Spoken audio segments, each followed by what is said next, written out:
Boi, um assunto que tá pegando geral tá sendo a tal da agressão do segurança do Maduro em cima da Délis Ortiz, né?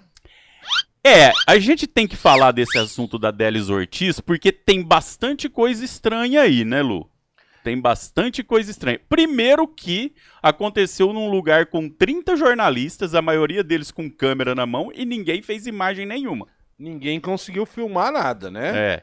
É. Mas é foda, porque as pessoas do perfil da Délis Ortiz, hoje, na minha opinião, se tornaram pessoas que a gente passa a ter desconfiança de tudo que eles falam, cara. Na coletiva do Maduro, dizem que os jornalistas foram aproximar onde estavam os seguranças e ela foi agredida, levou um soco no peito, né? Só que não tem imagem. Mas qual é o problema disso? O que incomoda disso? É a cobertura, porque a cobertura ela quer jogar no colo do governo a agressão. Teve uma agressão, tem que ser apurado? Tem que ser apurado. Mas calma, foi um ato ali de uma pessoa, Exatamente. não é uma atitude de governo. Aconteceu no tumulto, se aconteceu. Só que aí a denúncia vem por parte de uma jornalista que primeiro teve a filha contratada no governo Bolsonaro, né, Lu? Isso. Teve a filha contratada no governo Bolsonaro. O posicionamento da Délis mesmo nas reportagens que ela fazia em relação ao governo passado era sempre muito suspeito. E ela era setorista que cobriu o Palácio do Planalto no tempo do Bolsonaro. Então teve um café da manhã lá uma certa vez e eles foram lá acompanhar o Bolsonaro, estavam cobrindo a agenda do presidente e tal. No final, a Délis Ortiz vai lá, levanta e dá uma bíblia de presente pro Bolsonaro. Uma atitude muito estranha para quem tem que manter um certo distanciamento, porque você tem que ser imparcial. E aí acaba ali a entrevista, a repórter vai lá e dá uma bíblia de presente pro presidente. E aí depois tem a filha contratada para um cargo na presidência. Tanto que depois ela foi mudada até de setor. Ela parou de cobrir notícias do Planalto, que é diretamente com o presidente, foi pro Congresso Nacional, para não ficar tão feio. Mas aí, minha gente, já foi, né? Pois já foi o boi com a corda, né, Lu? Pois é, foi o boi com a corda toda. É o que nós falamos. A galera tá comentando aqui que parece que eles estão com saudade de apanhar do Bolsonaro como eles apanhavam no último governo. A gente lembra bem como o Bolsonaro tratava a imprensa e como os apoiadores do Bolsonaro tratavam os jornalistas. Tá, não tô pedindo para passar pano, não tô pedindo para a imprensa deixar de fazer a cobertura séria que ela quer fazer. Não dá para ser tendenciosa, não dá para ser mentirosa.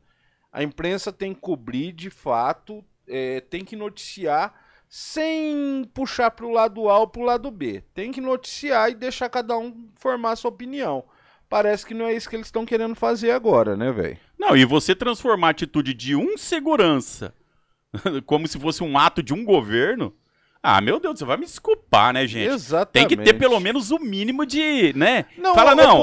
Ô boi, e tem outra também. Tá bom, eu vou te dar crédito, Délis Ortiz, porque não tem imagem, não tem áudio, tinha 40 televisões no mundo todo, não pegaram, não tem foto, não tem vídeo, não tem nada. Tá bom, mas eu vou acreditar. Por quê? Porque é o Maduro, é o governo da Venezuela. O Bolsonaro mandou a comitiva dele, quando ele não ia, foram só no primeiro ano, 84 viagens para a ditadura da Arábia Saudita.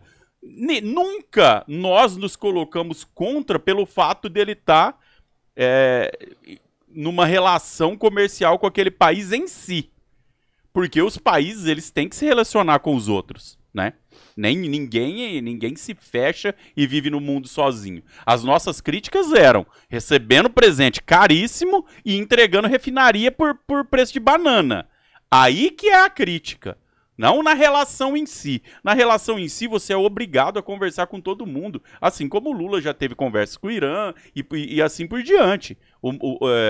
Existem interesses comerciais de todos os lados, que a gente tem que entender e tem que respeitar que eles aconteçam.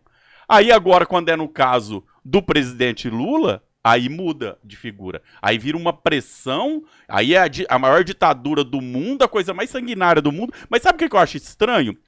Todo mundo que eu vejo falando da Venezuela, 100% das pessoas que eu vejo falando da Venezuela, não entendem nada de Venezuela, nunca nem colocaram o pé na Venezuela, não fazem a menor noção do que acontece na Venezuela. Exatamente. Isso que eu acho mais engraçado. Ninguém fala do embargo americano, o nego fica passando pano para os Estados Unidos, a pior desgraça que existe no mundo. Os caras que querem ter o controle do mundo todo. Infelizmente ou felizmente, a Venezuela é o maior campo de petróleo da América Latina. E aí a gente não vai conversar com o maior produtor de petróleo. Não vamos. Só não vamos ter relação idiotas. Zero. E outra, o Maduro acabou de anunciar agora que vai retomar o pagamento das dívidas que tem com o BNDES. Porque estavam paradas porque o governo brasileiro da época do Bolsonaro não mantinha nenhum tipo de relação com o governo da Venezuela. Aí pararam os pagamentos porque não tinha como fazer as tratativas. Agora já tá voltando de novo. Então isso aí também já é mais uma bobagem que os bolsonaristas vão ter que parar, né? A solidariedade dos caras quando deu pau quando faltou oxigênio em Manaus, o governo da Venezuela foi o primeiro governo a mandar oxigênio lá pros caras.